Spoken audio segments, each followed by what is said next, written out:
Paulo ni kubera iki yanditse no majambo? Ubwa mbere iri ni kete rimwe mu makete ashikandwi yanditse ari mu ibohero i Roma. Hanyuma impamvu yanditse ano majambo, we aha muri iki gisagara c'Ikorosaye ntiyigeze aha ajayo, ariko hari umwe mu bigishwa biwe yitwa Epafras, yigishijwe nawe ijambo ry'Imana igihe Paulo yagira urugendo rwiwe muri Efeso. Amaze kumva ijambo ry'Imana asubira Ikorosaye, aragenda yigisha ijambo ry'Imana, abantu barahinduka. Bamaze guhinduka bizera Imana. Hanyuma nimwasoma muri kino gihimba cyose cya gatatu muzobona havuga ko ngo biyambuye umuntu wa kera, nukuvuga ngo bahevye ingeso mbi n'ibikorwa bibi bagenderamwo kera, ngo bambara umuntu musha. Nukuvuga ngo baca bafata ingeso nziza zibarizo bagenderamwo. Ariko haciye igihe aba bantu bo muri iri shengero ry'Ikorosaye batanguye kubivamwo, batangura gusubira muri za ngeso za kera bahoze bagenderamwo. Hariho ibintu bibiri bikomeye cyane vyabaye bizanywe n'inyigisho z'abantu badakunda Imana, bahakana Imana. Bigishije abantu ko umuntu agiye mu ishengero canke mu rusengero, bivana n'intuze nuko mubivuga, akabatizwa. Nukuvuga ngo bakamubatiza, amaze kubatizwa hanyuma ku munsi w'Imana igihe cyose akaja mu rusengero, ivyo birahagije ko uwo muntu aba ari umukristo. Ariko kandi ikindi kigira kabiri kiboneka muri ico gihimba nuko abantu ngo batanguye imitima yabo bayishira ku by'isi. Nukuvuga ngo mu mwitwariko w'iminsi yose ku murango no mwijoro, abantu bitwariritse ibintu byo mw'isi, bitwaririka ibintu by'ubutunzi, bitwaririka ibintu byo kwinezereza. Hanyuma haca haba ingaruka mbi. Nimwasoma mu murongo wa mbere kugeza mu murongo wa gatatu, avuga ati none mwebwe nimba mwarazuranywe na Kristo, nimba mwarahindutse, kuki imitima yanyu muyishira muri ibi by'isi, imyitwariko yanyu ikaba mw'isi, ahubwo muhindure ivyiyumviro vyanyu mubishire ku Mana, maze imyitwariko wanyu muwushire ku bintu vyo mwijuru. Hatanguye rero kuba ingorane zidasanzwe zitewe n'uko ingeso z'abantu zononekaye. Imigenderanire hagati y'abantu irononekara. Nimwasoma muri ico gihimba uhereye mu murongo w'19 ukabandanya, uzosanga ko izo ngorane zabaye mu muryango. Mu muryango ibintu birononekara. Abakenyezi mu ngo baragumuka.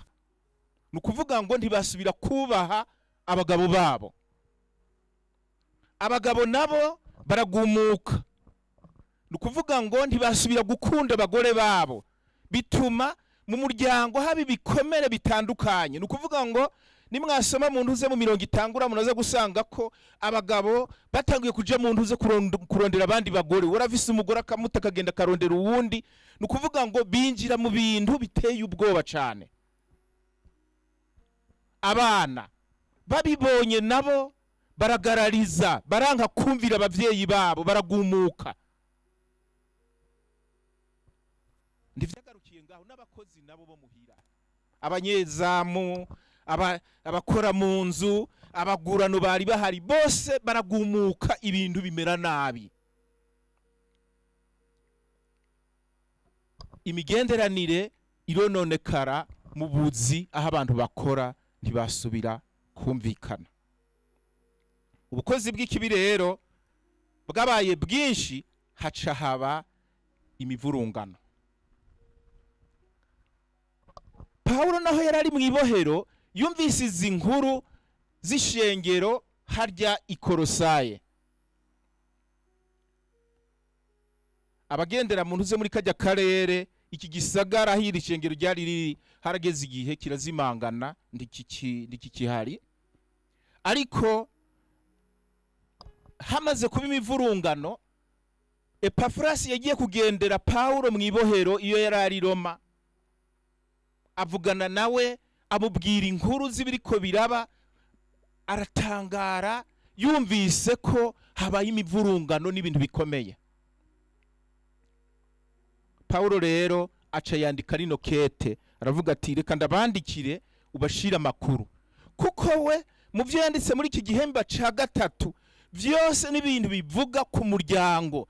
Nukuvuga ngo ibintu byose vy'ingorane zabaye yazishize mu muryango. Aravuga ati kugira ngo izi ngorane umuti wazo ushobore gukira, nuko mu muryango ibintu bikwiye kugenda neza. Kuki yitwarisa umuryango? Mu vy'ukuri umuryango ni ishusho y'ikibano, ni gicapu c'igihugu. Ndihari muri ico gihe gusa, na hano mu Burundi umuryango ni ishusho y'ikibano, nico gicapu c'igihugu. Nukuvuga ko ikibano n'igihugu bifise inkomezi zingana n'iz'umuryango ufise. Umuryango ufise intege nke, ikibano kigira intege nke. Umuryango ufise intege nke, igihugu kigira intege nke. Umuryango rero ni cirore c'igihugu, ni cirore c'umuryango. Ndushobora kugira ikibano canke igihugu gitandukanye nuko umuryango umeze. Ibi rero nukuri kose kubaho abantu bizi ibintu vy'imibano, murabizi ko umuryango ari ikintu gikomeye. Nico gituma mu bintu shetani canke satani agwanya kurusha ibindi bintu vyose n'umuryango. Satani agwanya umuryango, yanga umuryango gusumba ibindi bintu vyose. Kubera iki? Mukanya ndaza gushika kuri rya ntumbero ijanye n'ingene dukwiye kurekuriranira, ariko ni kubera iki shetani yanga umuryango gusumba ibindi bintu vyose? Hari ibintu bine, impamvu zine. Impamvu ya mbere, shetani yanga umuryango kuko urugo niryo shirahamwe rya mbere Imana yaremye, niryo shirahamwe rya mbere Imana yashizeho. Impamvu Imana yashizeho iryo shirahamwe rya mbere nuko ari ryo rikwiye gutunganya uko igihugu kimera, uko ikibano kimera, uko amashengero amera, uko amashirahamwe amera. Nukuvuga ngo umuryango nigo rufatiro, nigo rutunganya uko ibi bintu bimera. Shetani yarabimenye. Ikintu Imana ihaye ikibanza ca mbere, Shetani aravuga ati isi izohava itungana, ingo zimere neza, imiryango imere neza, igihugu kimere neza. Rero kugira ngo ivyo vyose ndabisambure, nuko umuryango nkwiye kusambura nkawuburabuza. Bigenze gutyo ingorane zose nzoba ndazishize ku isi, maze abantu bagira ingorane. Ico ni cambere. Ariko ikindi kigira kabiri, urugo canke umuryango ni ituta canke ivyo twita pepiniere y'abantu. Niho harera abantu, niho abantu bagwirizwa.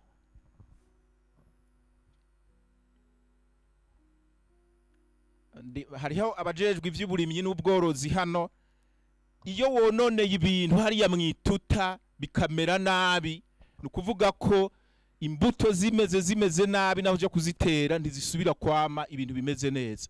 Mu muryango rero niho abantu bagwirizwa. Ndimukangwe n'ibi bintu mwumva abantu bariko baravuga ngo abantu bahuje ibitsina ngo bubakane niki. Nikindi kintu shetani yabonye ko ijambo ry'Imana abantu bariko bararyiga bakaryumva, aravuga ati ko abantu bumva ijambo ry'Imana nibabandanya kugwira bazobandanya bumva ijambo ry'Imana bansinde. Reka rero nza n'ibindi bintu bipfuye bituma abantu batazosubira kugwira maze isi yononekare. Nukuvuga ngo muri pepiniere Satani aranga umuryango kuko agomba ko ajya muri pepiniere abana bacu twibaruka. Barya abantu bari mu muryango bamera nabi, iyo bamaze kumera nabi ikibano kirononekara, amashengero arononekara n'igihugu kikononekara. Kindi kigira gatatu gituma shetani yanga umuryango, urugo nigwo rusengero rwa mbere. Rwari urusengero rwa mbere igihe Imana yarema umuntu mu gihe ca Adamu, nigwo rusengero rwa mbere uwo munsi. Nukuvuga ico gihe Adamu na Eva ntibagenda handi kuja gusenga. Imana yaza aho bari maze ikavugana nabo bakayibwira ivyo bakeneye. N'urusengero rukomeye. Itanguje umuryango, yiteze ko mu miryango yacu harya mu ngo zacu ariho hantu haba urusengero, ariho hantu hambere dusengera Imana. Iyo tugiye gusenga Imana handi mu muryango itahari, shetani aranezerwa kuko azi ko yatunesheje, kuko ubushobozi bwose umuryango wari ufise wo guhindura ikibano no guhindura igihugu, ubwo bushobozi buba butakaye. Nukuvuga ngo urugo nigwo rusengero rwa mbere, niho hantu hambere. Nico gituma shetani agwanya umuryango, ko avuze ati hajya mu muryango abantu badasenze, bagomba bagende mu vyumba vy'amasengesho basenge, bagende baririmbe, bakora ibindi vyose ari mu rusengero. Igihe cyose badasenga mu muryango bazogira inkomezi nke, maze ikibano gisambuke kigira intege nke, igihugu kigire intege nke.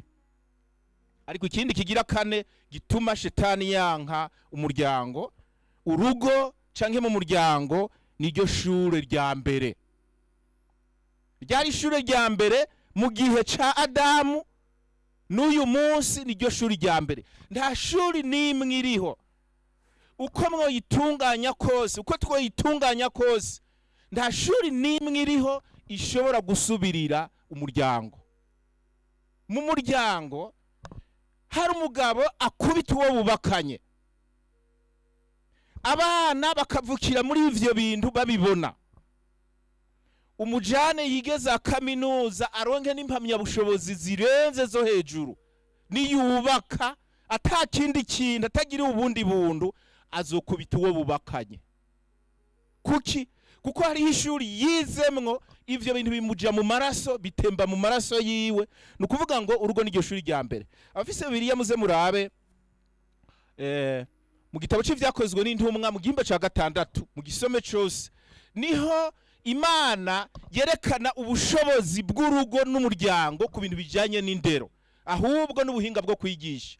Rimwe na rimwe tuja mu ishuri tukiga, tukavuga ngo hariho umuhinga ngo mu kinjana ca 16 ngo yazanye ngo ubuhinga bwo kwigisha. Ariko nimwaraba abigisha mwese muzosanga ko n'ubuhinga bijye bintu bita methodology birimwo ngaho muri ico gihimba bikomeye cyane, ingene urugo ariho hantu hambere akwiye gutangirwa inyigisho, indero n'ibintu biranga agaciro k'umuntu vyose, hanyuma hanze bikabona gushikayo.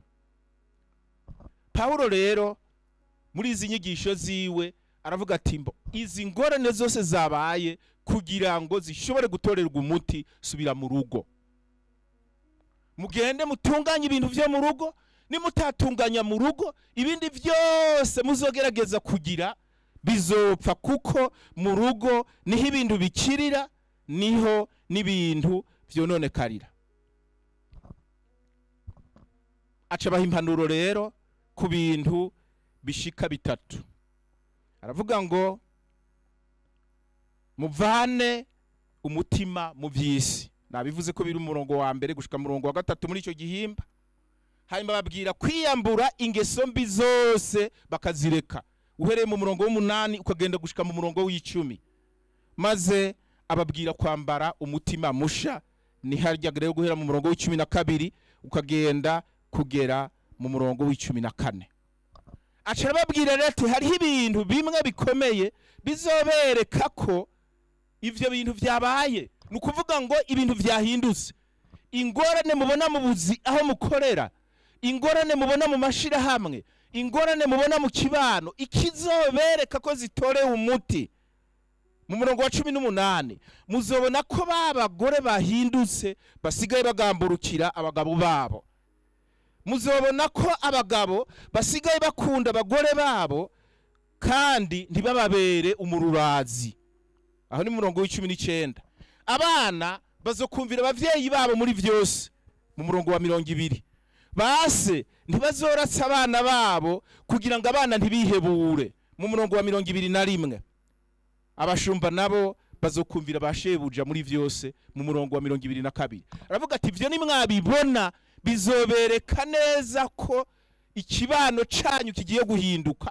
Bivuye ngaho mu muryango muzogenda hanze, ibintu bizomera neza.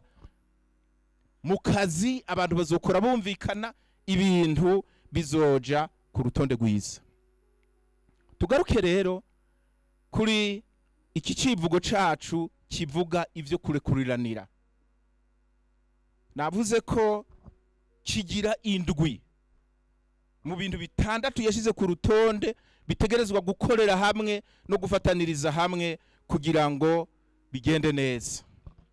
Ariko ntaraje kuri ivyo, nagomba ngo twiyumvire twebwe ubwacu nk'abarundi. Imana yateye iteka, iduha igihugu ciza, iduha indongozi nziza, itugira beza. Twiyumvire mu kibano cacu, mu ngo zacu bimeze gute? Mu kibano cacu bimeze gute? Mu gihugu cacu bimeze gute? Nukuvuga ngo igihe cyose urabye mu gihugu ukabona ibintu bibi bibaye, bikubwira ngo hariho ingorane mu muryango. Igihe ubonye hari ibintu biri kugenda neza, ibintu bitunganye neza, nukuvuga ngo mu muryango ibintu biba bigenda neza. Ntaho bishoboka ko abantu baba babanye neza mu muryango batekanye, ibintu biri kugenda neza, maze abantu ngo bicane, maze ngo abantu bankane, maze ngo abantu bagwane. Nukuvuga ngo biba biri mu muryango. Tugomba rero kwiyumvira natwe ubwacu nimba tugomba ko igihugu cacu kibandanya kigira umugisha, igihugu cacu kibandanya gitera imbere, igihugu cacu kibandanya gihezagirwa, nuko dukwiye kuraba mu miryango yacu, mu ngo zacu bimeze gute. Nitwatunganya ibintu mu ngo zacu bikamera neza, ibintu vyose bizogenda neza. Reka nyarutse rero ivyo bitandatu nje shika kuri cya kindi, ariko navyo bifise akamaro gakomeye cyane kuko tuvyirengagije ntibikunda. Mu murongo wa 12 hariho icambere yavuze ngo kubana n'abandi ufise umutima wuzuye ikigongwe. Nukuvuga ngo mu muryango abantu babane bafise umutima wuzuye ikigongwe. Kugira umutima wuzuye ikigongwe bisigura iki? Nukuvuga ngo nukubabazwa n'ubukene abandi bafise, ariko ugakora kugira ngo abo bantu bave muri ubwo bukene. Ivyo bigomba guhera he? Bigomba guhera mu ngo zacu. Ubwo mu ngo zacu abantu buzuye umutima w'ikigongwe. Serugo afise umutima wuzuye ikigongwe, inarugo afise umutima wuzuye ikigongwe, abana bafise umutima wuzuye ikigongwe. Nukuvuga ngo baritwaririkana, bakamenya neza ko iki kintu umuntu akeneye tubwirizwa gukora kugira ngo uyu ikakeneye ashobore kukironka. Iyo ndero yuko ababa mu rugo bitwaririkana, abana barakura bakaba biteguye kuzokubaka ingo zabo, bakurana uwo mutima w'ikigongwe muri bo aho bari. Niba bubaka urugo ruzobamwe abantu bafise umutima w'ikigongwe, aho baja gukora berekana umutima w'ikigongwe, abo bakorana ingorane baba bafise bakitwarika kubamara ubukene bwabo. Nukuvuga ngo igihugu kibamwe abantu bafise umutima w'ikigongwe, bitwaririkana kugira ngo umwe wese mugenzi w'ivyo akeneye ntagire ingorane, ashobore kubironka kuko bafise uwo mutima w'ikigongwe. Hanyuma muri ujya murongo nyene igikurikira yavuze ibijanye no kubana n'abandi ufise umutima wuzuye ineza. Kubana n'abandi ufise umutima wuzuye ineza, nukuvuga ngo agomba kuvuga ngo wishuri neza umuntu wese harimwo n'uwakugiriye nabi. Wishuri neza umuntu wese naho yoba yarakugiriye nabi, ntiwigere ukora ikintu cyo kugirira nabi umuntu wari we wese. mu Kirundi kenshi turafise imigani duca tukavuga ngo ukoze iciza ngo ugisanga imbere, wakora ikibi naho nyene ukagisanga imbere. Hano mu ijambo ry'Imana hari abantu benshi batubera akarorero keza naho bagiriwe nabi bakishura neza. Hari witwa Yosefu, umwe mu bana ba Yakobo. Nimwasoma mu gitabo c'Itanguriro igihimba ca 50 uhere ku murongo wa 15 ukageze ku murongo wa 21, imbere yaho uhere mu gihimba ca 37 bene nyina bamukoreye ikibi baramugurisha. Ubwa mbere ho mbere bari bagize imigambi yo kumwica, ariko mwene nyina umwe arababwira ati oya ndidukora amaraso yo tuvukana reka tumugurishe. Bashimiye iyo ngingo baramugurisha, aja mu gihugu ca kure. Amaze kuja muri ico gihugu, mu nyuma bamaze kugira ingorane bagasonza bakagira inzara, yarabagaburiye abishuri neza. Ibi Paulo yariko yandika ngo bihere mu muryango, bihere hajya mu ngo zacu. Abubatse bubake bafise umutima w'ineza, ntihagire n'umwe muri bo yishura ikibi bamugiriye ngo acishura ikibi. Abana bigishwe bavyigishwe hajya bagenda n'umutima w'ineza. Mu ngo zacu abariyo bose bagendanye umutima w'ineza, mu kibano hakaba abantu bagendana umutima w'ineza, mu mashira hamwe hakaba abantu bagendana umutima w'ineza, mu nsengero zacu hakaba abantu bagendana umutima w'ineza. Igihugu cacu kikabamwe abantu bagendana umutima w'ineza, tugira umugisha maze ibintu byose bikagenda neza. Muravye ikindi kigira gatatu, yavuze ngo kubana n'abandi ufise umutima wuzuye kwicisha bugufi. Yababwiye ngo bicishe bugufi. Kwicisha bugufi ni ikintu gikomeye cyane. Kenshi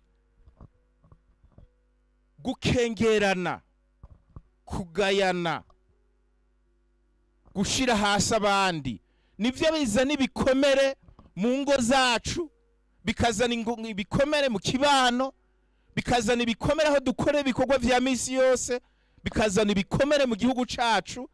Maze abo bantu bafise ivyo bikomere nibo rero baca bakora ibintu vyo kwihora. Imana rero yatweretse ikintu gikomeye cyo kwicisha bugufi.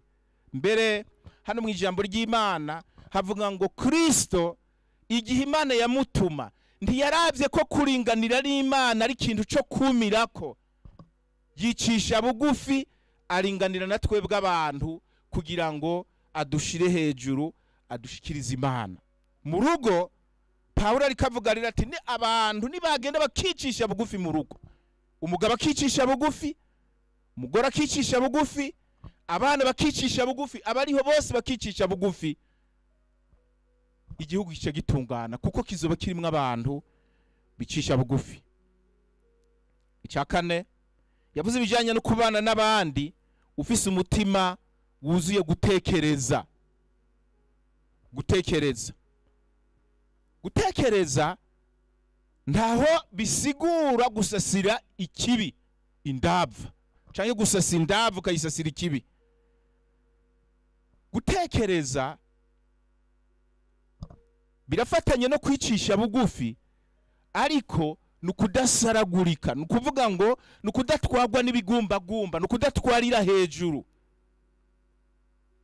Mu rugo abubatsi iyo batekereje, umugabo akaba atekereje, umudamu akaba atekereje, abana bakaba batekereje, ikibano kiratekereza, amashirahamwe agatekereza, igihugu kikaba gitekereje. Nizo mpanuro Paulo ikarazana.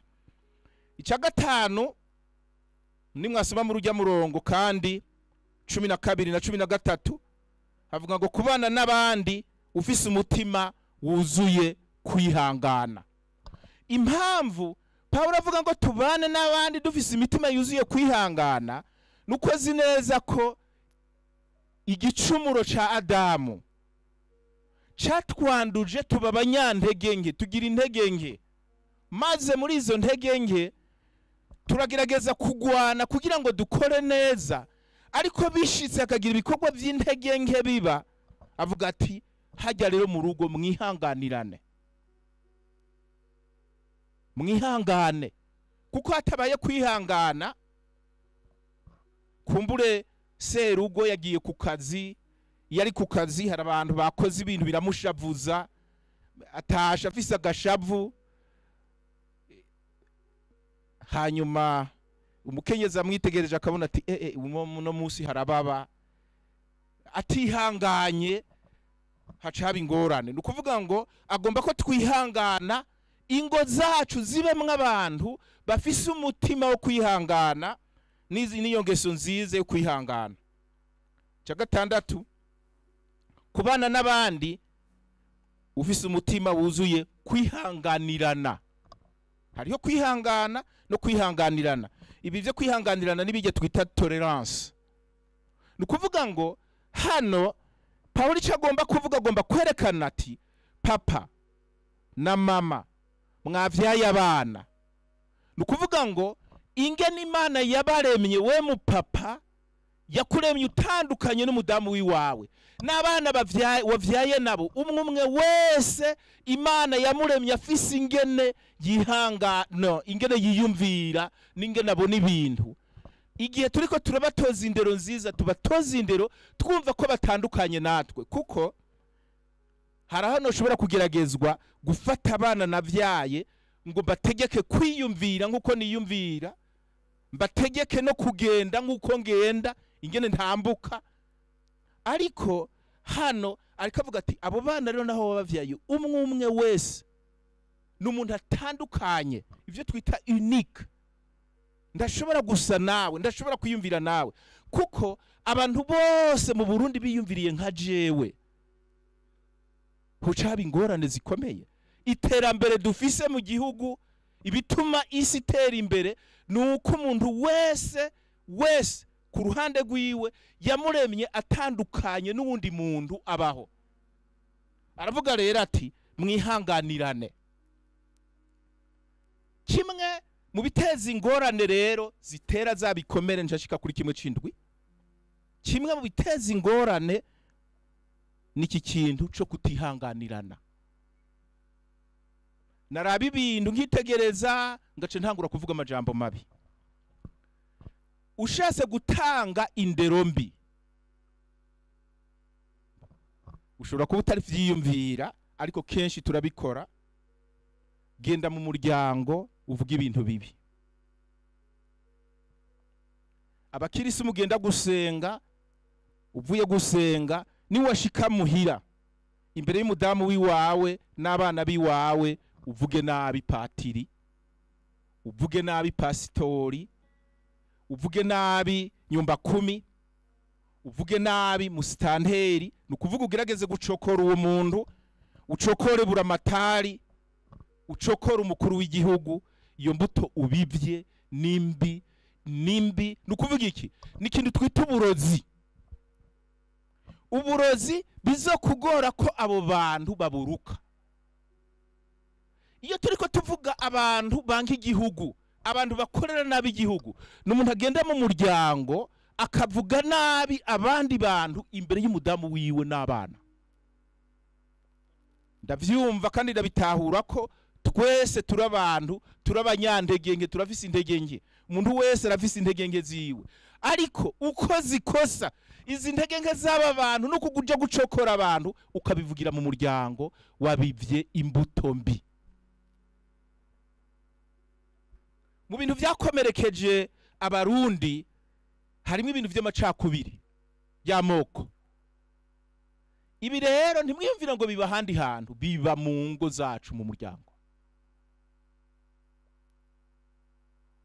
Twicaye muri salo n'umudamu n'abana, tukaba abahutu, ubuhutu bugatemba mu maraso yacu, tukaba abatutsi bugatemba mu maraso yacu, sivyo? Haza umuntu tudasangiye ubwoko, iminwa tukabarira. Abana bariko baritegereza bagati ko twariko turavuga ibi, papa canke mama akaba hinduye ivyo yavuze nibiki, habaye ibiki? Abana baca batangura gupereza bavuga ati burya rero ko bahoze ujya n'umwansi. Niho bihera. Twigeze kugira ikiganiro kigoye cyane mugabo ciza mu muryango wacu. Abana bacu bakiri bato bato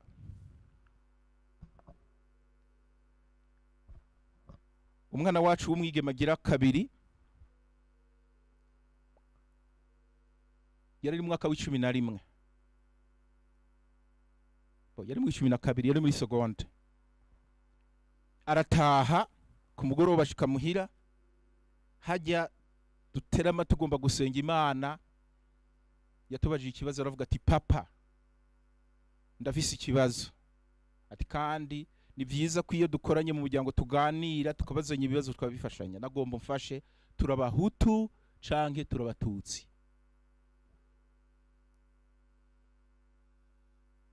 Nukuvuga ngo mu buryo turera abana nta gihe na kimwe twigira dufata initiative ngo tuje kwigisha abantu ngo we uri umuhutu canke uri umututsi, kuko mu bintu bituma baba abantu, mu bintu bizotuma bagirira akamaro igihugu, mu bintu bizotuma bagirira akamaro isi, ivyo ntibirimwo. Atubaza ico kibazo ndamubaza mwana kubera iki uzanye ico kibazo atoya mfise ingorane ku ishuri. Ati kuko aho ndi ku ishuri abana nja muntu uza mu mugwi w'abana bakatubwira ngo banze utubwire nimba uri umuhutu canke uri umututsi. Naja muri uwo mugwi ngo uri gikiwe ngo dutegerezwa kubaza kumenya uriwe nditwebera kuza kudusuma urusaku. Waduze aravuga ati nukuri yavuze ati nukurira mporandira. Ati mugabo bakambwira ngo reka kubesha uri kugomba kwinyegeza wiyorobeke hanyuma udusuma urusaku. Ugomba kuvuga ko muhira ntavyo ati twebwe muhira ko tuganiriza bakabitubwira. Ndabona ko hari ingorane zikomeye cyane. Ico kiganiro twaragitanguye kandi cyamaze igihe kitari gito turiko dufasha abana kumva ibihe Uburundi bwaciyemo. Byaranadufashije mwishira hamwe nari sanzwe nkorera, twaciye twandika intu z'igitabo cyo gufasha kwigisha ugwaruka. Ubwa mbere twacanditse mu Congereza ko cyo gukora muri aka karere, hama tugishira mu Gifaransa gifise titre ivuga ngo restaurer la beauté et la bénédiction de la diversité ethnique. Ni gitabo twakoresheje cyane kandi ndubu gikora kugira ngo abantu bumve ko dukwiye kugarukana ubwiza n'umugisha uzanwa nuko Imana yaturemye dutandukanye. Nukuvuga ngo mu rugo ingorane zose tugira niho zanduruka. Nagomba rero dushike kuri cya kindi kigira indwi kijanye no guharirana no kurekuriranira. Ndaza guca ndangiza kuko ndabona ko umwanya bampaye uri kuregereza. Nukuvuga iki? Nukuvuga ngo mu rugo hari ibikomere byinshi cyane. Ibikomere byinshi by'abana bashobora kumara yinga canke amayinga abiri batabona abavyeyi babo. Papa abana bavyutse baragenda ku ishuri akiryamye, batashe barava ku ishuri yatashe muhira basinziriye. Dukuvuga igihe cyose nuko nahaba muhira hakaba ingorane. Ivyo bitera ibikomere. Ndibuka umwe mu bana bacu w'umuhungu akiri muri secondaire yaraje ambaza ikibazo ati papa ndafise ikibazo, abana twigana kubera ikibanywa urumogi. Ndamubaza nti nabahe? Ati bariho benshi twigana. Ati kandi ikintu gitangaje ataba bana bava mu miryango y'abantu batunze bafise amafaranga bafise ibintu byinshi. Ati none nibiki? Nje nabwira nti mbo nguhaye DAD, genda ukora ico cigwa ukirondere uzoza hanyuma mpinyisho. Inyuma y'ukwezi naramuhamagaye ndambwira wakoze? Ati narakoze ya DAD. Ati bamwe aturumva turigana mu ishuri n'abagenzi bari hafi yanje naganiriye nabo maze kuvugana nabo ndababaza. Ati nsambambwira ko bafise ikibazo gikomeye. Ati papa na mama iyo bahuriye muhira no gutukana no gukubitana amakofe no kugwana. ati twebwe tumaze guta ibyizigiro, ubwo nitwakura tuzokubaka, nimba kubaka ari kuja gukubitana amakofe, nitwavuma twiberaho gutya nyene kugira ngo tureke kuja kugwana no gukubitana amakofe. Ivyo bigatera ibikomere. Kenshi ntibaba bari muhira,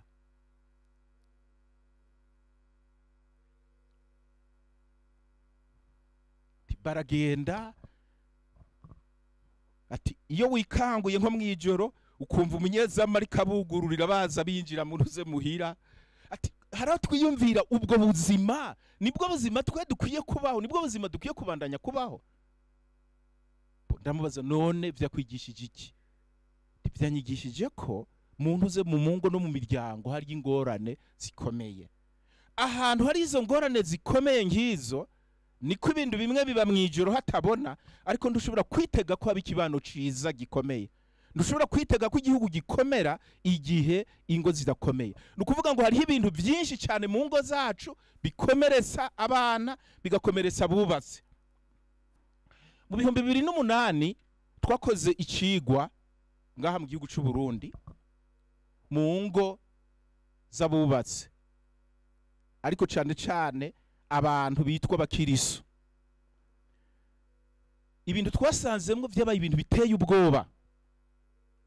Nibaza ko muri iyo bakwiye gusubira gukora icyo kigo, kuko urumva haciye igihe, iyo haciye imyaka 10 biba bikeneye ko abantu biga ngo bamenye ibintu bimeze gute. Ariko muri icyo kigo ibintu twatoye byari biteye ubwoba.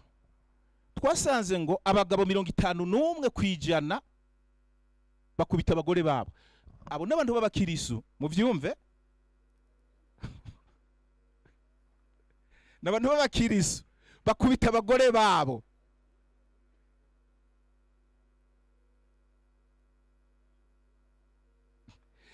Uca wibaza, none ubwo bukirisu bwo gukubita buri hehe, buhagaze gute? Ariko kandi ntibibatangaze, twarasanze ko n'abadamu nabo barimwo igitigiriri cyari kinini ya cyane, vyashika 9% bakubita abagabo.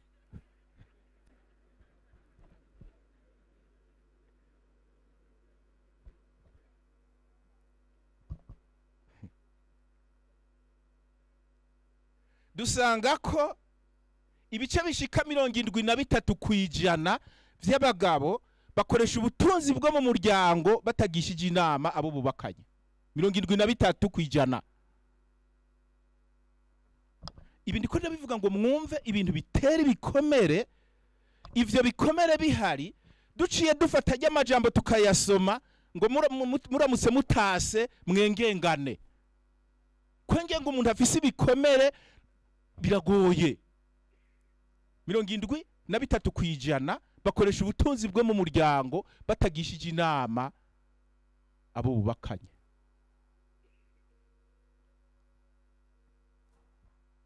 Mirongo 62% ntibakubita. Bariho bamwe muri abo bakubita, ariko kandi bagaca bongera ku ikintu cyo guturubika. Nukuvuga 62% baturubika abo bubakanye. Abagabo baturubika abo bubakanye, bijye twita torture psychologique. Nukuvuga ngo ntiyakubise, nta kofe yashize ko, ariko yakoresheje amajambo, akoresha inyifato n'imvugo iturubika umuntu. Nukuvuga ngo yakomeretse. Bariho mbere bamwe ubabajiye kubwira ati je nopfuma nkubitwa ngakomereka bakamvura canke nkavyimba bankanda nkavyimbuka, mugabo ndatunduye mu mutima. Nukuvuga ngo hari ibintu twita guhahamuka mu ngo. Reka ngeze ngaho, ni byinshi ni birebire, ariko ndiko mvuga ibi ngo mwumve ngo mu ngo harabaho ibikomere. Ibi bikomere bija hehe? Bija mu kibana aho tubaye, bikaja mu mashira hamwe dukoreramwo, bikaja kubuzaho dukora, bigaca bija na hehe no mu gihugu cose, maze hakaba ingorane.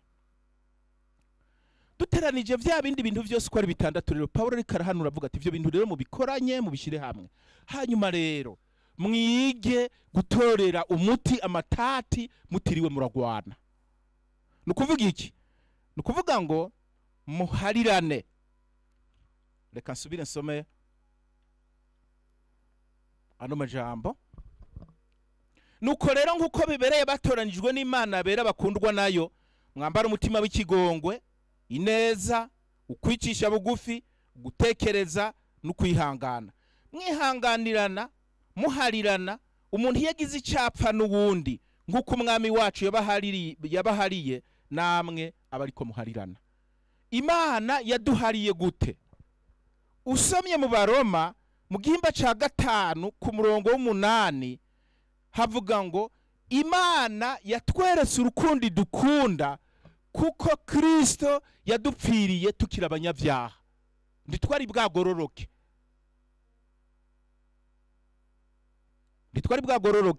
ariko Kristo aradupfira, Imana iraduharira turabanyabyaha. Nukuvuga ngo Pawulo ariko aduhamagara ngo twambare uwo mutima wo guharirana, twibutse ko natwe Imana yaduhariye turabanyabyaha, itarinze kutwaka ikiguzi. Niki rimwe na rimwe ibintu byo guharira hari aho benshi usanga babisigura uko bitari, ugasanga umuntu ariko aravuga ngo ariko rero ngo ujya muntu ngo yangiriye nabi ngo ntaransaba imbabazi. Ntibikenewe ko gusaba imbabazi kugira ngo muharire. Ibintu bikeneye abantu babiri ni gusubiza hamwe. Abantu ntibashobora gusubiza hamwe ari babiri cyangwa ari imigwi ibiri batagiye hamwe ngo basabane imbabazi, baturanira ibyo bakoze. Ariko guharira bisaba umuntu umwe gusa ku ruhande rw'iwawe.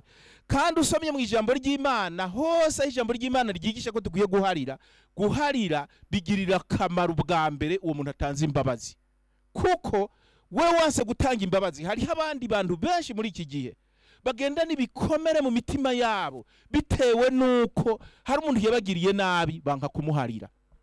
Ahaciye hose akavuga ngo uyu muntu ngo ntaransaba imbabazi. Reka nkubwire, hariho umuntu azorinda apfa ataje kugusaba imbabazi. None niyapfa atagusabye imbabazi, uzorinda upfa utamuhariye, umwikoreye, uzomurengukana imbere y'Imana. Sinagombye gutwenza. Nukuvuga ngo iyo udahariye umuntu uba umwikoreye, ahubwo kwikorera umuntu araremereye. Reka mbabwire, nta kintu kiremereye nk'umuntu, araremereye. Nukuvuga aho uciye hose uguma wumva donko araremereye, uzorenguka imbere y'Imana umwikoreye. Ijambo ry'Imana Yesu ubwiye ko yigisha abigishwa be babwiye ngo nimutaharira abantu ibyaha byabo, na so mu ijuru nawe ntazogira gute? Ntazobaharira. No mu isengesho twama turiko turabisaba, sivyo? Ngo utubabarire ibicumuro byacu nguko natwe tugira gute? Tubabarira ababitugirira. Nukuvuga ngo guharira bisaba donko umuntu umwe wenyene kandi kuneza yiwe, kugira ngo ashobore kubohoka, ashobore gukira ibikomere, ashobore kugira umwidegemvyo. Bariho abantu badafise umwidegemvyo no munsi, bafise amarushwa akomeye, bafise ingorane, bagenda kuryama, yaryama kubera wa muntu yikoreye amuremereye, itiro ndirize. Utwo kurya bakadutegura neza, batuzana ku meza, kubera wa muntu yikoreye, apeti yose ikagenda, akicwa n'inzara. Afise iki? Afise ibyo afungura, ntasinzire, afise igitanda ryamamwo. Kubera iki? Kubera hari umuntu atahariye. Guharira rero hano Pawulo karavuga ngo turekurire abandi, twige kurekuriranira nguko Imana yaturekuriye. Nukuvuga ubwa mbere ni kuneza yacu, ni kuneza yiwawe. Kubera rero kudatanga imbabazi hari ingorane nyinshi cyane, zica ziba mu muryango. Badatanze imbabazi hacaza ukwihorana. Umudamu ati ndihora umugabo, umugabo ati ndihora ujya mudamu, abana ati papa turamwihora. Hari n'abana twe dukunda guhanura abantu, usanga umwana yaragiye mu ngorane kugeza havuga ati abavyeyi barangira iki kintu, ndafata ingingo ngo ndabakorera ikintu kizobababaza. Ugasanga nk'umwana w'umwigeme yafashe ingingo ati nzotwarinda bababare, mvyarire muhira bababare. Murumva umwana ageze ku rugero rwo kwiyumvira ikintu nk'icyo, nukuvuga ngo ibikomere biba bimeze gute? Biba ari byinshi. Muga nindagira ingorane, afashe iyo ngingo nindagira ingorane kurusha. siwe niwe agira ingorane kurusha. Hano rero mwihanganirana muharirana, iyo umuntu agize icapfa n'ubundi nk'uko umwami wacu yabahariye, namwe aba ariko muharirana. Uko guharirana nagomba kubabwira nimba kuzogira ikimazi gikomeye cyane, kugomba guhera mu ngo zacu, tukwambara umutima wo guharirana. Amatati arashobora kuhaba, nukuvuga amatati bisigura ngo iyo hari ikintu mutumvikanye ko. Kenshi iyo ndiko ndigisha abantu, igihe kimwe nariko ndigisha abapastori nabo bubakanye, ndabaza ati ni bangahe muri mwebwe bishika ntimwumvikane n'aba badamu banyu? Mwabadamu ni bangahe muri mwebwe bishika ntimwumvikane n'abagabo banyu? Nsanga ni 100%. Muganda babaza ikibazo nti none ni bangahe muri mwebwe abantu murongoye mwishengero, bajya abantu murongoye bazi ko bishika ntimwumvikane? Barahora. Ndavuga ndireka mbisubiremo ngira ngo nshobora kuba nabaje ikibazo ntimutacumvise. Muganda nabonye ko bavyumvise. Ndongera ndababaza icyo kibazo mugabo ndabura numwe, barambwira ngo ya ngo ivyo ngo tubivuze ngo bishobora ngo gukomeretsa ngo bigasitaza abandi bantu turongoye. Ndababwira ndi murabeshe, ahubwo mwarisha ishengero, kuko urya muntu urongoye agomba kumenya ko uri umuntu izi ngorane zimushikira nizamushikira zoza guhanuza ati we ko zigushikira uhora uzitunganya gute. Mugabo maze kwigira umumarayika mutoyi aragira ingorane akazipfana akavuga ati ubu izi ngorane zacu kuba twatase tukabwira n'amajambo mabi, ujya mu marayika ari twabimubwira aravyumva bitahure. Nukuvuga ngo mu ngo zacu tugomba kwiga kubaho nk'abantu, ikintu c'uburyarya kiveho. Tuvanyeho uburyarya nivyo bizodufasha kurekuriranira nk'uko Imana nayo yagize gute, yaturekuriye, kuko twemera ko dufise intege nke, maze intege nke zacu tukasaba nabo turi kumwe twubakanye kugira ngo badufashe kugira gute, kuzitorera umuti, badufashe kuzitorera umuti. Mwiyinga riheze twari dufise inyigisho z'abasirikare, harimo ikigwa kimwe kijanye n'ubumwe mu muryango nk'urupfunguruzo gugururira ubushobozi bwo kororanirwa. Uvyo twavuganye ibintu bikunda gutera ingorane bituma hataba kwengengana.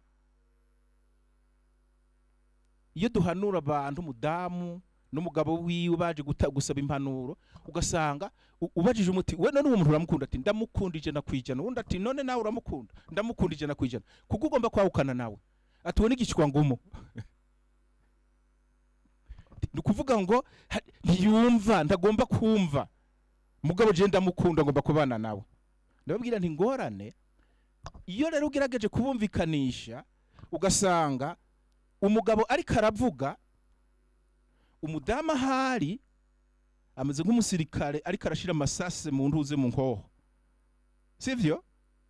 Kugira ngo wa undi niyaheza aca atangura kugira gute, atangure kurasa. Ahejeje akarasa, mugana wundi nawe ari kagira iki, kavuga ati reka ivyo bintu, umviriza ivyo urya yavuze, ko yavuze ivyo bintu, hanyuma uhere kuri ivyo ati burya ca gihe navuga ibi nibi byaragukomerekeje gutya na gutya na gutya, ndaho nigeze ndavyo. Nukuvuga uhere ku vyo yavuze, niho nivyo twita rero kwengenga. Iyo muramutse mutase mwengengane, mwumvirizanye, hanyuma muharirane. Ivyo nitwabigira neza rero mu rugo hakamera neza, abagabo abagore bakabana neza, abana bakabana neza, abakozi bakabana neza, urugo rurakomera, rugira inkomezi nyinshi cyane, rugira ubushobozi. Indero niho abana bayironkera. Bariho abavyeyi bihenda cyane, umwana abonye yagize ingorane ingeso zamugoye akavuga ati mwarimu nguyo ndamuguhaye niwe uzomutoza indero. Nukuvuga ngo umenye ko igikorwa cyo kurera cyakunaniye, kuko ishuri nguko nabivuze kare ntirishobora gusubirira abavyeyi, ntirishobora gusubirira mu rugo.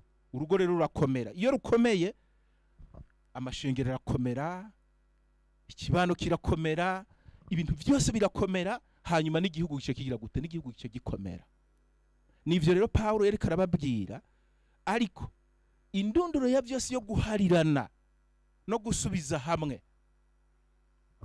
kiba ikintu gikomeye cyane, kuko Satani ko akiriho ibituma tutumvikana bizobaho. Ariko kugira ngo dushobore kumunesha Shetani, nuko tuzomenya tuti Shetani arahari, azozana ibintu nibi tuzobitunganya gutya mu rugo. Mugira inama mu kazi kugira ngo dutunganye akazi keza neza, ibihe byinshi tugira inama, tukandika ivyegeranyo, tukaraba ko vyashizwe mu ngiro. Ubwo mu ngo zacu inama zirahaba. Ivyo rero nivyo bituma bikomere biba byinshi, hanyuma bimaze kuba byinshi bigatuma abantu bakomeretse bitugora ingene dushobora kubasubiza hamwe, maze ibintu bikagenda nabi.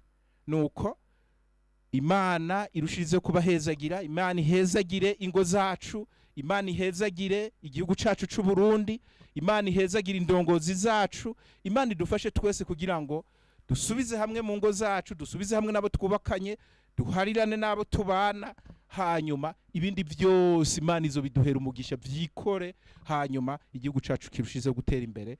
Imana ibahezagire. Mana yacu nziza, turagushimiye igihugu cacu ciza c'u Burundi waduhaye, ariko atari igihugu gusa, waduhaye abarundi beza. Abarundi ni beza, abagabo, abagore, abana, watugiriye neza, turagushima.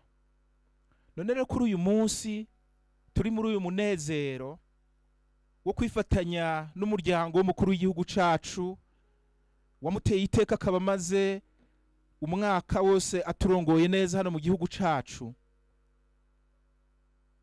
nukubera indero, bimwe twita indero rundu. Reka rero iyo ndero rundu tuyikomeze. Igihe dutegura ibijanye n'imigambi irongora ibikorwa vyacu, Plan National de Développement, naco ikijanye no gukomeza ingo n'imiryango kibemwo, kuko ingo zikomeye, imiryango ikomeye, igihugu kirakomera, twese tugakomera, ibintu bikagenda neza.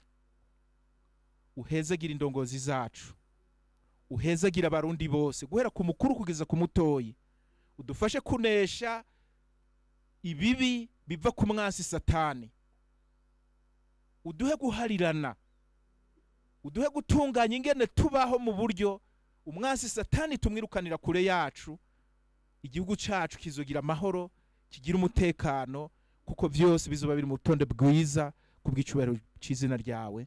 Mbisenze mu izina rya Data wa twese, ni ry'Umwana, ni rya Mpwemu Yera.